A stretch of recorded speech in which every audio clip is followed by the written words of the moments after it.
The second half of the talk will bring the story of Charmouth Beach from its time as a popular Victorian destination up to date. This old photograph at the turn of the 19th century shows the two buildings that are recognisable today as both the Heritage Centre and the Lookout.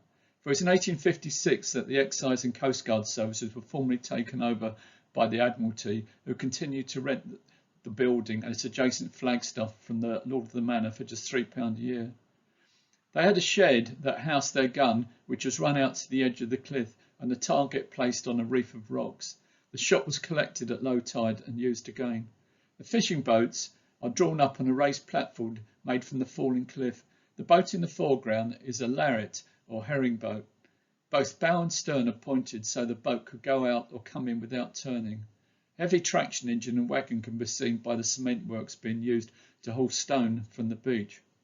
In 1909, the use of the Lookout as an observation post was discontinued, and in 1945 the building was given to Charmouth Parish Council.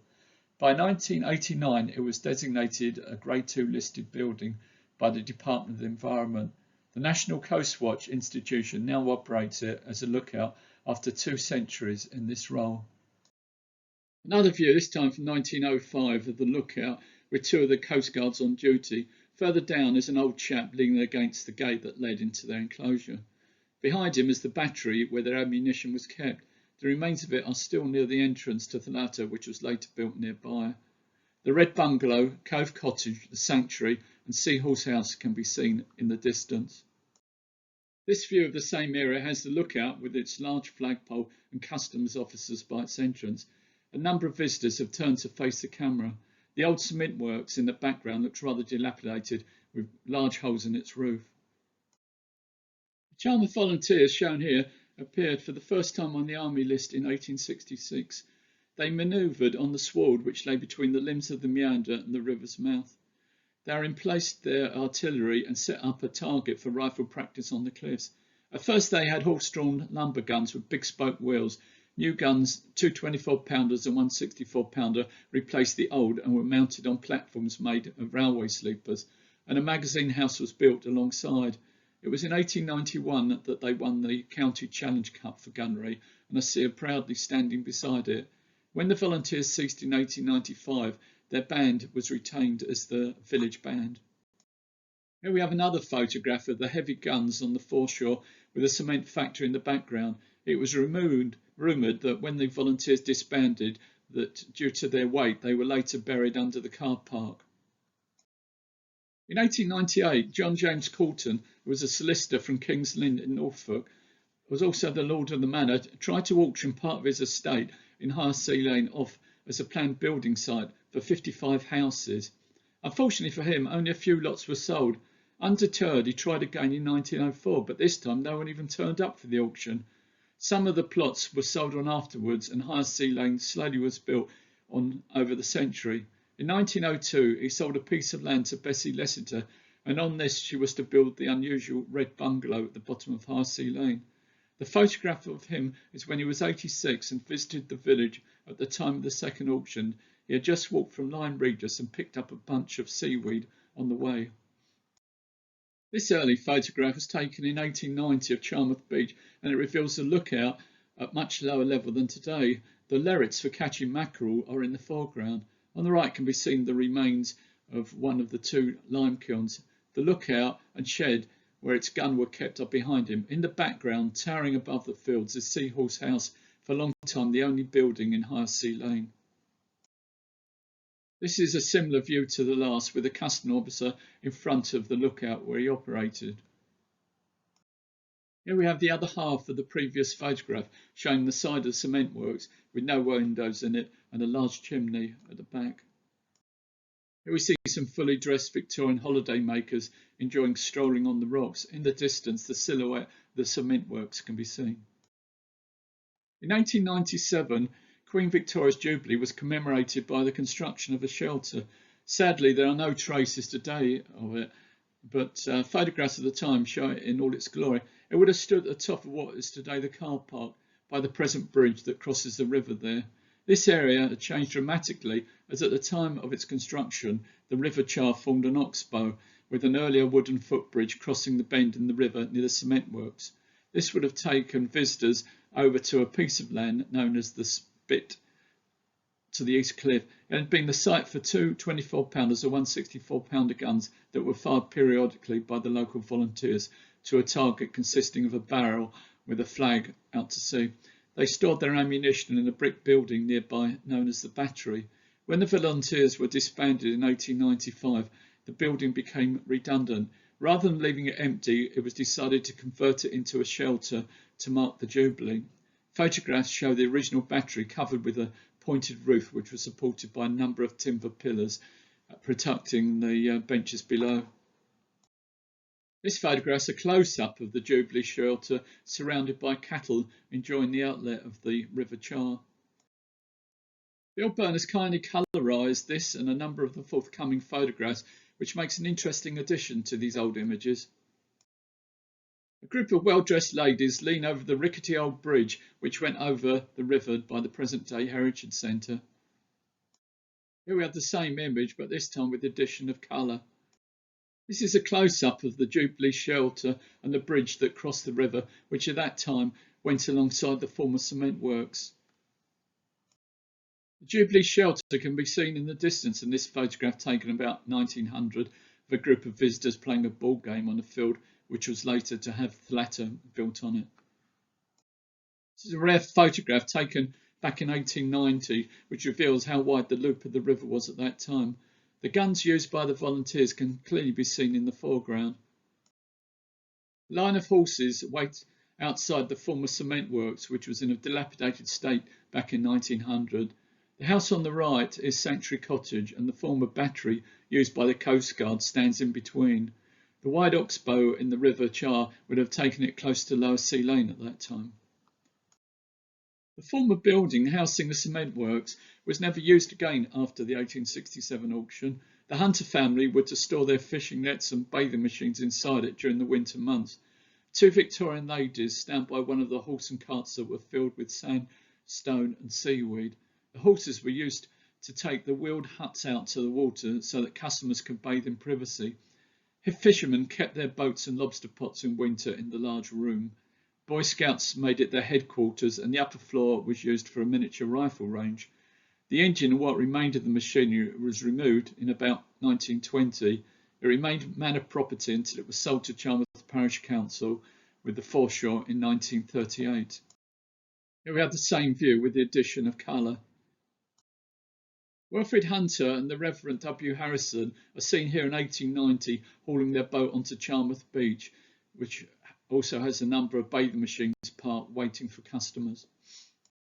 The two-ended boats, bathing machines and bathing tents operated by the family of the Hunters are seen here on the West Beach.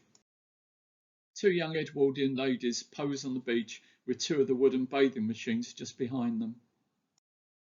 Young children with their pretty bonnets look back at us over a century ago. A close-up of one of the bathing machines that would have been a common sight in Victorian times. A mother and her daughters relax on one of the many small sailing boats to be found on Charmouth Beach over 100 years ago. The distinctive shape of the Coast Guard shed where they kept their gun is clearly seen in the background. Here we see the fields above the beach in 1910 ready to be harvested. The roof line of the red bungalow can be seen on the left, and below it the battery used by the Coast Guards. A similar view to the previous one, but in full colour, is depicted by the artist A.R. Quinton about the same time. The collection of stone, sand and seaweed by horse and carts would have been a familiar sight in Victorian times on Charmouth Beach. Here we have the same view with the addition of colour. In 1904, a passage was cut to be known after the contractor as Hodder's Gap, which cut off the bow and gave the river a straight, shorter passage to the sea. Unfortunately, the river rapidly enlarged its passage at the new cut by eating away the sward until it reached and undermined the Jubilee shelter, which totally disappeared not long after. The photograph shows John Hodder with his assistant at work. Their contract for the work and a map of the site are detailed as well. The same view as before, but this time with colour. The river as we see it today, but with an earlier bridge connecting the two sides, which was washed away in 1929. And here's how it would have looked in full colour. After the long ownership of the manor by J.J. Coulton, the next potential buyer was unable to complete its purchase due to his untimely death. It was to his son Douglas passed that the title Lord of the Manor of Charmouth would be given in 1906, when he paid £1,400 for the cement mill with its surrounding 63 acres. The illustration above shows the long list of tenants of the huge 5,000-acre Pass estate in 1906, which included Richard Morgan, who was renting Charmouth stores, and Francis Coles, the bakers, from him. His father, Alfred Capper Pass, shown in the top photo, was born in Bristol in 1837, where his father worked as a metal refiner and dealer. They later moved to Bedminster into much larger premises and prospered by processing gold and silver as well as lead and copper. In 1870, his father died and he took the business over, and it went from strength to strength under his guidance. The factory went over to making solder and doubled in size from 1875 to 1882. As well as an industrialist, he was very well educated and had many interests, especially archaeology. Up until 1894, when it became a limited company, he was the sole owner. In the following year, profits are shown as almost £12,000, most of which was going to Alfred. Towards the end of his life, he sought to become a country gentleman and endeavoured to create an estate based on Wootton Fitzpaine Manor. In 1895, he purchased this house with 1,776 acres at auction. He later bought lands in Fishpond, Hawkchurch, Monkton Wild and Abbots Wootton. He added parts of Charmouth and a number of other properties until on his death the estate totalled nearly 5,000 acres. The farming had previously been in a sorry state, and he endeavoured to turn it into a sporting and hunting estate, employing many people from the villages. But sadly, he did not live long enough to enjoy it and died on October the 4th, 1905, aged 69. And it was his son Alfred Douglas Pass who inherited a thriving metal refinery and solder works. Having originally owned Charmouth Foreshore, he later sold it to the parish council. He also sold them their playing fields and land for tennis courts in Lower Sea Lane for nominal amounts. Much was given to Enterprise Neptune, helping to buy the farms that now provide the wonderful walks from Golden Cap to Charmouth along the cliffs. He also gave them Lambert Castle and much of Fishpond, and his wife gave Coney's Castle to the National Trust. Most of the estate was disposed of after his death in 1970, though there are still links with Wootton with the family today. This photo is of Alfred Capper Pass, father of Douglas, with his secretary on Charmouth Beach before his death in 1906. This map shows the fields, beach and property in green that Douglas Pass bought from John Coulton's estate in 1908 for £1,400. We are fortunate that Samuel Hansford, father of Barney, who worked for the Pass family, took a number of candid photographs of Charmouth in 1908, including the beach, some of these often with his or the Pass family, following the next few slides. It's astonishing seeing some of these photographs, how fully dressed everyone would have been when they went down to the beach. Here's some examples of them paddling in the water. The same view with the addition of colour. Members of the same group, this time paddling on the foreshore, and with the addition of some colour. And another close-up of the ladies and gentlemen who appear in the former photographs, and again with the addition of some colour. It's astonishing to see how overdressed everyone was a century ago when they sat on the beach. It must have been really sweltering on a hot day. And again with full colour.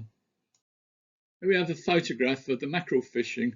A 94-year-old former resident, looking back at these times, remembers that none of the boats had sails and would be launched from the beach. Quite rough seas, the oarsmen always standing up to row with the other fishermen on the boats, pushing the boat off through the breakers. It was all potting, long line, nets, and during the summer, especially when the huge shoals of mackerels came in, someone was always posted up on the cliffs to watch for the shoals to come in. One end of the nets would be put into a boat and rowed frantically around the shoal and back to the shore. Both ends of the net would then be pulled in. Holiday makers encouraged, and the thousands of mackerel landed to be hawked around the countryside the same day, even as far as Chard or Ilminster. And here we have another one of Bill Burns' colorised versions of the previous photo. Here we have the same group recorded by Samuel Hansford. and with the addition of colour. Young children are shown here paddling in the sea with Golden Cap in the distance, and this time with the benefit of colour. The Scouts were regular visitors to Charmouth every year and would stay in the former cement works seen in the background here.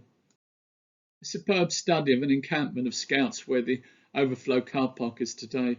They were there for the investiture of the Charmouth patrols by the County Commissioner Colonel Colfax on the 30th of July 1914. In the distance is Sanctuary Cottage and other houses in Highsea Lane. There is the same view with the addition of colour. A group of Charmouth Scouts taken in 1911 by Samuel Hansford on Charmouth Beach. His son, Barney, is the young man in the top right-hand corner with a top hat. Photograph from the 1920s of Charmouth with bathing tents on the beach before the huts were constructed. A number of the Lerret fishing boats are lined up along the shoreline, one of which is brought up to the bank next to an old caravan. A similar view to the last, but this time with the newly built sea huts at the bottom of the cliff. A close-up of 5 that appear newly built just below the old lookout. 2 young children look out from their beach hut back in the 1920s. Tom Hunter is seen here by his fishing boat repairing nets on Charmouth Beach. He was a son of Robert Hunter and as a lad used to accompany E.C.H. Day, the famous geologist, when he was making detailed observations of the liassic strata east of Charmouth back in the 1860s. In this way, he picked up a good working knowledge of the succession of the main beds and the horizons at which saleable fossils were found. He taught swimming and was himself a powerful swimmer. He was seldom, if ever, overtaken in the duck hunts in the Charmouth regattas when he took the part of duck. When his brother Wilfred gave up the bathing machines, Tom became owner. It was the custom in the 1880s and 1890s for the ladies to bathe from the beach. There was no mixed bathing, and Tom was often known to ask gentlemen to move away from the machines when ladies were bathing. As the number of visitors increased, tents were used to supplement the machines. These Tom manufactured himself during the winter months, and later on he made a few huts. For many years he was a familiar figure on the beach and was known to many visitors as its first custodian. Here he is seen in 1923 leaning against the fence that surrounded the Coast Guard's lookout at that time. He died in 1936, aged 79, after many years of service to the village. This old photograph is of Ted Hunter repairing beach tents. He was born in 1886 to Tom and Jane Hunter and served in the Royal Navy from 1904 until 1919, and later held the position of beach attendant for many years. Claude Hyder was to record Charmouth in a series of photographic postcards between 1922 and 1924. There follows a number that I've been able to collect over the years that capture the village so well over a century ago. The 2-ended lerrets used for catching mackerel are seen here lined up along the beach near the huts and tents. A family are seen here have just brought their pram down onto the beach below the cement works. This Hyder photograph shows the field in 1922 in which the latter was to be built the following year. The pony belonged to the lady who lived in the red bungalow on the right. Highsea Lane was then just a rough track leading down to the sea. This old postcard can be easily dated to 1923 as it shows the latter under construction above the old cement works. The red bungalow, Cove Cottage, the Sanctuary and Oxford Cottage can be seen along Highsea Lane. The impressive Hammondsmead House with its beautiful gardens is on the right. There's another photograph taken at the same time of the latter without a roof and a large number of Scouts tents behind it. Family is seen here back in the 1920s with their large beach tent on the beach. Here's another postcard produced by Claude Hyder of a Girl Guides camp at the former cement works in 1923. Ivan Gollop was a coal merchant and haulier. He's seen here with Muriel, Norman, Spencer Gollop outside the former cement works. At the top of the street was a coal yard opposite Nutcombe Terrace, which was run by a relation, Spencer Gollop. This map is of the cement works and the foreshore that were bought by the council in 1938 from Douglas Pass. In 1945, Miss Evans, who lived at Hammondsmead House, gave to the council a number of fields as long as they were never built on. Here shows a map of these. These wonderful watercolours take us back to the Second World War. Charmouth had originally a defensive role, but as the war went on, this became offensive and the village adapted accordingly, leading up to the D-Day landings. Many of the village men were called away to the armed services and the women were drawn into essential industries and farm work, and there was also the arrival of the evacuees. Even as early as 1939, British troops were billeted in the village who were concerned with coastal defence. Here are the Charmouth pages from the Women's Institute War Records book. It shows the evacuees that arrived. It also depicts the landmine that had gone off on the Stonebarrow Cliff, apparently by a cow stepping onto it, and the poor beast had its head blown off by the explosion. Another page shows villagers raising money towards HMS Dorsetshire. They also pictured entertaining the Signal Regiment to a meal in their canteen. Much of their spare time was taken up repairing nets. They humorously pictured the Home Guard in action. Here we see the early days of camping and caravanning in Charmouth by the River Char, with Lower Sea Lane in the background. A common sight would be the lines of deck chairs along the seashore. The fields around Charmouth were popular with scouts who would cover the area with their tents. Here's the local group with Charmouth Store's owner Donald Dampier, with a very young Ron Dampier at the back on the right, and John Bragg, whose family owned the other grocers at the front on the left. The group comprises, from the back row, David Hansford, Donald Dampier, Ron Dampier. Next row, Richard Garland, Bill Ashley, David Spurdle, Colin Bowditch, and the front row, John Bragg, Graham Turner, Mike Thompson, Richard Garland, and Melvin Upward. This is an aerial photograph of Charmouth in 1947, showing the line of concrete anti-tank emplacements along the beach, some of which can still be seen today. These were known as dragon's teeth and were originally linked together with metal poles to form a barrier. The purpose was to create obstacles if the Germans landed. They would prevent their tanks from advancing up to the village and controlling the London to Plymouth Road. A number of the fields can be seen with allotments, which were encouraged during the war. This photograph gives an idea today of how the beach must have looked ready for invasion. They appear in many old postcards of the time with visitors in deck chairs around them. This is one of a number of photographs kindly lent by Alec Aldworth of his family on the beach. This clearly shows some of the anti-tank blocks in the background, which still formed a line along the shore back in the 1950s. A view not dissimilar to today, apart from the car park, which is full of old models of cars. In 1958, the parish council published the first of its annual official guides to the village, which they continued for the next 30 years. Early issues are very rare and occasionally come up for sale on eBay. They provide a wonderful window on life in Charmouth all those years ago. They are full of advertisements of businesses, hotels which have long since gone. Here follows just a few pages taken at random from these guides. Here we have Hammondsmead Hotel, one of Charmouth's largest hotels, which had long since been demolished, although we have a street named after it. Billy Gear ran his garage where the shops are today. Cable's was a small family grocer's at the top of High Sea Lane. There was another large establishment run by the Braggs where the pharmacy is. It always surprises people that the village had a children's zoo behind the tea gardens at the bottom of Lower Sea Lane, which has since been built upon. The same owners also had another team room, which they called the Singing Kettle, next to the new inn at the top of the street. Here's some more advertisement for some of the many businesses that used to thrive in the village. The only one that continues today is the Queen's Arms Hotel, although renamed the Abbot's House. The Star Inn at the back of Charmouth Store was one of a number of pubs then running. Here we have a few more of the huge variety of businesses you would have found in the past, all of which have long since sadly disappeared. Newland's caravan site and sales were regular advertisers in the annual Charmouth Guide, as is shown here. They had to fight many appeals before being accepted, but now form an important part of the community with their support of local businesses.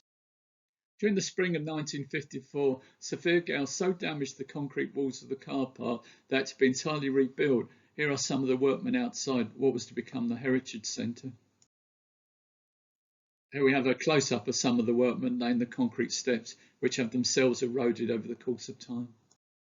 This wonderful photograph shows the present-day car park as it looked back in the 1950s, with a mass of cars squeezed in right up to the fence. There are a number of large hotels, all of which have closed since. One of the largest was Hammondsmead, shown here with its magnificent gardens. Charmouth House on the corner of High Sea Lane had its own swimming pool to attract its customers. It was later bought by a developer who converted it into 4 separate dwellings in 2005, and the pool was filled in, now forms part of the Scots Garden. This large, impressive building, dating back to 1802, was Seahorse House as it appeared in 1970, when it was a popular family hotel. Advertisements in the local guide expressed its virtues, with every room having views over the sea. It had its own cocktail bar and a colour TV lounge, and central heating everywhere. It was demolished in 1991 and replaced with the block of apartments we see today, which still bear the name of Seahorse. Another sad loss are the tea gardens at the bottom of Lower Sea Lane, shown here, which also had a small zoo at the back for young children. A recent photograph of the building that replaced the tea gardens. View of children on the beach in the 1960s. Little change from today. In the background can be seen the old cement works which would become the popular heritage centre. Cars of these far-off days can be seen in front, with a Ford Anglia and a Volkswagen camper van amongst them. In 1968, Barney Hansford opened his collection of fossils and later his Country Life exhibition, where Barney's closest today. He became a well-known figure and was often interviewed on TV. Illness sadly forced its closure in 1986 and the contents were auctioned off. The Heritage Centre, before it was opened in 1985, the Beach Cafe is still there. At that time it was run by Barney Hansford, who advertised his collection of fossils. Here we have a view in 1970 of the beach in the summer, with an earlier version of the refreshment cabin still there in the foreground. A similar view from the same era, with before Hammondsmead was demolished and the gardens taken back and built upon. Another photograph of the beach car park on a busy day back in the 60s. From left to right are Cedric Edwards, Johnny Davis, Philip Forsey, Mallory Hayter and Myra Edwards. There's another photograph from the Aldworths collection, this time showing the beach huts with Hammondsmead Hotel in the distance. Here we have a superb colour photograph of the Aldworths on the East Beach. A couple of young ladies in their deck chairs looking back at the camera in the 1960s. This is the Charmouth Beach in the summer of 1968, which shows just how popular it was. At the time, the police would stop people driving down Lower Sea Lane after the car parks were soon filled up in the morning rush. 1989, Charmouth hit the headlines when a storm wrecked a pipeline used by a dredger to cut a trench in the seabed off for a sewer pipe. The sewage pipes are seen here in the process of being laid out to sea. In 1985, the former cement works, which had appeared in a number of these slides, was reopened as the Heritage Centre to encourage safe and a sustainable collection of Jurassic fossils from the local beaches. It's a charitable organisation maintaining free entry to its magnificent displays by means of support from its friends, walks, events and lottery funding. To finish off the talk, I've selected some images of the beach from the same vantage point over 200 years, which emphasise the changes in its fortunes. The first is a watercolour I possess, which clearly shows what you would have seen if you had ventured down there over 2 centuries ago. The fisherman on the left by his boat and lobster pots would have fished for the plentiful mackerel. On the right are the heavy carts, which were filled with stones that were crushed to produce cement. We have moved on 100 years to when the village was popular as a holiday destination. Here a young, fully dressed family are looking towards Samuel Hansford's camera from the same spot as the earlier slide. Before foreign holidays, Charmouth with other coastal resorts was booming, with a large number of hotels and boarding houses to choose from in the summer months. It's astonishing to see how busy it was 50 years ago. This is one taken last year from the same spot, still a popular family resort, with the added advantage now of the nearby Heritage Centre to learn more about the Jurassic coast and its fossils.